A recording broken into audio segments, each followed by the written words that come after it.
Jail दीवार से secret chicken biryani. समुद्र के बीच एक द्वीप में जेल हुआ करता था। उस जेल में बहुत सारे कैदी शिक्षा अनुभव कर रहे थे। वहां पर देश पांडे जेलर था। वो बहुत कंजूस और लालची इंसान था। जेल के तरक्की के लिए जो भी पैसे आते वो अलग तरह से छिपा लेता था। वही नहीं, वहां के मेस कॉन्ट्रैक्टर से भी पैसे लेता था। कैदी को डराकर वो जेल में काम करके जो पैसे कमाते थे वो भी हड़प लेता था। एक दिन एक कैदी वहां आया। उसका नाम था ऋषभ। वो काम कर रहा था तो देशमुख उसके पास आकर उसका फाइल देखते हुए, क्यों रे, तुम बड़े डॉन हो, सुना है बहुत कुछ कमाया है ना, ऐसा फाइल में लिखा है। ये सब महानता तुम्हारी बाहर है, यहाँ नहीं। यहाँ मैं जो बोलूं कुत्तों की तरह करना होगा, वरना खैर नहीं। यूं कहा तो ऋषभ, सर मैं यहाँ एक कैदी की तरह आया हूँ, बाकी की कैदियों की तरह ही रहूंगा ना, डॉन जैसा क्यों रहूंगा सर। यूं कहा तो देशमुख, वही तो कह रहा हूँ, चुपचाप जो बोल रहा हूँ वो सुनो। कहकर फाइल में देखकर, अरे वाह, तुम्हारा हॉबी मैजिक करना है। चलो दिखाओ, चलो कोई मैजिक करके दिखाओ। तुम इधर से गायब होकर दिखाओ।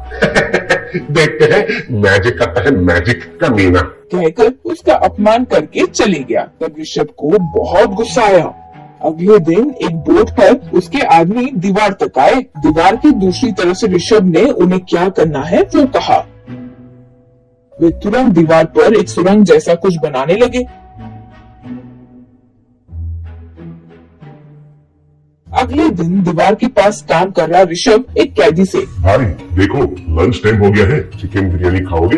तब वो, चिकन बिरयानी? आज तो सांभर चावल ही देंगे ना, चिकन मटन सिर्फ रविवार को ही देते हैं ना।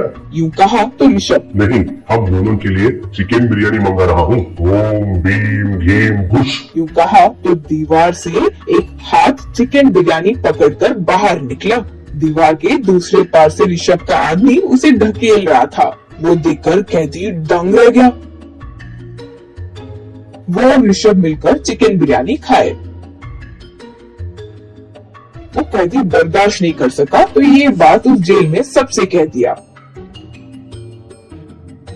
वो सुनकर एक गार्ड ये बात देशमुख से कहा। तुरंत देशमुख ऋषभ को बुलाकर, अरे कल तुम मैजिक करके चिकन बिरयानी मंगवाया कहकर सुना, सच है क्या?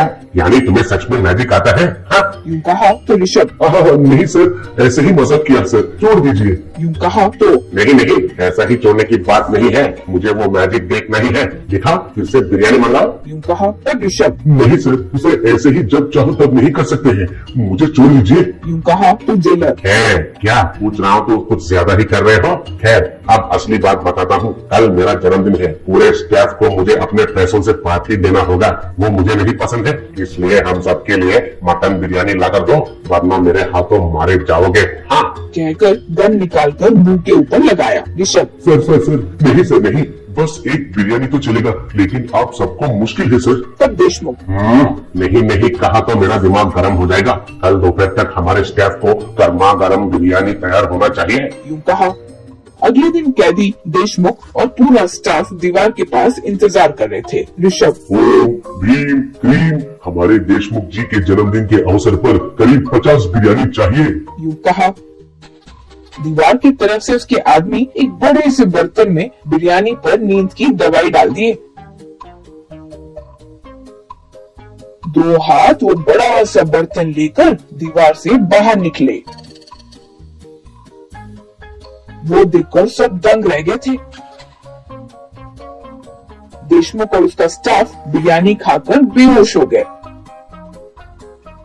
ऋषभ कैदियों से, दोस्तों आप में से कोई भाग निकलना चाहते हैं तो मेरे साथ आओ, वो तैयार है। यूं कहा। फिर वो कुछ और कैदियों के साथ मिलकर दीवार चढ़कर कूदा और बोट में वहां से भाग निकला। ड्रैगन फ्रूट रवा केसरी। मरकापुर नाम के गांव में अनिल, निखिल, मुकुल नाम के 3 दोस्त रहते थे। पढ़ाई पूरी करके तीनों ने बहुत कोशिश की, लेकिन उन्हें कहीं पर भी नौकरी नहीं मिली। वे तंग आ गए थे। उनका मिलिंद नाम का एक दोस्त था। वो ठीक इंसान नहीं था। हमेशा उन तीनों को कुछ ना कुछ कहकर, अपमान करके, बेइज्जती करके उन्हें सताता रहता था। एक बार तीनों मिलकर उसे मारने की भी कोशिश किए। एक दिन अखिल, दोस्त, अब हमें नौकरी नहीं मिलेगी, ये बात तो समझ आ गई है, अब क्या करें? यूं पूछा निखिल। हाँ रे, कोई तो व्यापार करने की सोचे, तो हमारे पास उतने पैसे भी तो नहीं है। यूं कहा मुकुल। जब अवकाश नहीं होता है तो हमें ही अवकाश पैदा करना होगा दोस्तों। इसके लिए मेरे पास एक उपाय है। कहते ही वहीं मौजूद मिलिंद, खाने के वादे हैं, लेकिन बात तो बड़े बड़े कर लेते हो। क्या है बताओ भाई, तुम्हारा बनाया अवकाश बताओ। यूं कहा मजाक उड़ाते हुए। मुकुल उसे एक मारकर, बेवकूफ कहीं के, बोलने पर भी तुम्हें समझ में नहीं आएगा। तुम्हारा पिता की कमाई पर जीने वाले तुम्हें क्या समझ आएगा? दोस्तों, इसकी बात पर गौर मत करो, जैसे मैं कहता हूँ वैसे करो। हम एक YouTube चैनल शुरू करते हैं, अलग अलग प्रकार के पकवान बनाकर वो सब वीडियोस डालेंगे। पूरे पकवान बनने के बाद वो सब ले जाकर वृद्धाश्रम में बांट देंगे। इससे हमारा चैनल पर लोगों के सेंटिमेंट्स भी बढ़ जाएंगे, तो जरूर सक्सेस होगा। क्या कहते हो? यूं कहा अखिल। सुपर आइडिया सर जी, अब देर किस बात की, मेरे चैन बेचकर रेशन बर्तन खरीद लेते हैं। यूं कहा मिलिंद मन में। अरे मुझे मारोगे तुम लोग, तुम्हारा YouTube चैनल कैसे ऊपर आएगा मैं भी देखता हूँ। यूं सोचा। अखिल निखिल वहाँ गांव के बाहर एक बड़ी बकरी को मसाला सब लगाकर पकाने लगे। मुकुल वीडियो निकालने लगा, फिर उसके टुकड़े टुकड़े किए। उन टुकड़ों को गांव के वृद्धाश्रम में बांट रहे थे तो मुकुल वीडियो निकाल रहा था। फिर तीनों मिलकर उसे अपलोड किए। ऐसे गांव के बाहर अलग अलग प्रकार के पकवान बनाकर उन्हें वृद्धाश्रम में बांटकर अपलोड करने लगे। कुछ महीने यूं ही बीत गए। आखिरकार वो चैनल हिट हो गया। उन्हें पैसे भी आने लगे। पैसे बांटकर तीनों खुशी से रहने लगे। गांव में सब उनकी प्रशंसा कर रहे थे तो वो देखकर मिलिंद को जलन होने लगी। वो मन में, जैसे इन्होंने कहा, इन लोगों की तो तरक्की होने लगी। छी, इनकी तरक्की मैं नहीं देख पा रहा हूँ, इन्हें किसी तरह गिराना ही होगा। यूं सोचा। एक दिन तीनों ड्रैगन फ्रूट पुट्टी में डालकर जंगल की ओर आए। वहाँ मुकुल वीडियो निकालते हुए, दोस्तों, आज हम अलग पकवान यानी ड्रैगन फ्रूट से रवा केसरी बनाने वाले हैं। वो देखकर आपको अच्छा लगेगा, ये आशा करते हैं। कहकर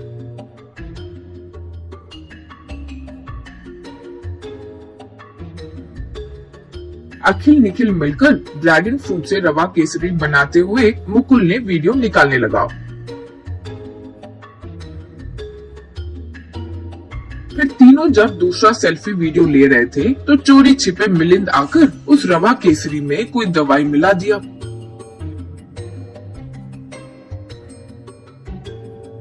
फिर तीनों वो रवा केसरी को ले जाकर वृद्धाश्रम गए। वहाँ बूढ़े लोग खाने के लिए बैठे थे।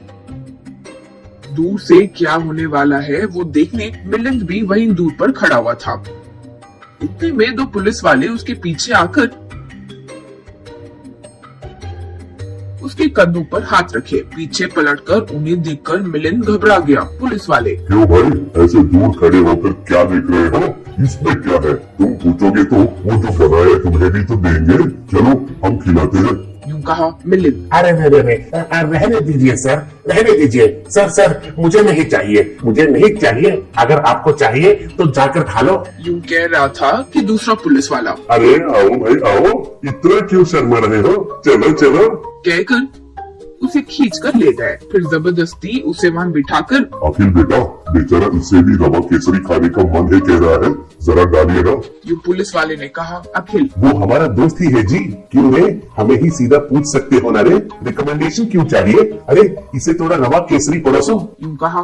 तब निखिल उसे रवा केसरी परोसा। मिलिंद, मुझे नहीं चाहिए, भूख नहीं है। यूं कहा तो पुलिस वाला, क्यों भाई, इतना क्यों शर्मा रहे हो? तुम्हारे ही तो दोस्त है, रुको हम ही खिलाते हैं। कहकर पुलिस दोनों मिलकर उसे जबरदस्ती रवा केसरी खिला रहे थे। तब मिलिंद, अरे नहीं चाहिए कह रहा हूँ ना, उसमें पेट दर्द की दवाई मिलाया है मैंने, मैं नहीं खाऊंगा। यूं जोर से चिल्लाकर कहा। बस फिर सब उसे पकड़कर खूब मारे। अखिल, तुम्हारे बारे में हम जानते हैं रे कमीने, हम सब जब सेल्फी वीडियो ले रहे थे तो पीछे से तुम आकर दवाई मिलाया, ये सब हमने देख लिया। तुम्हें सबक सिखाने के लिए ही पुलिस वालों को आने के लिए बुलाए। यूं कहा। फिर मिलिंद को जेल में डाल दिया गया।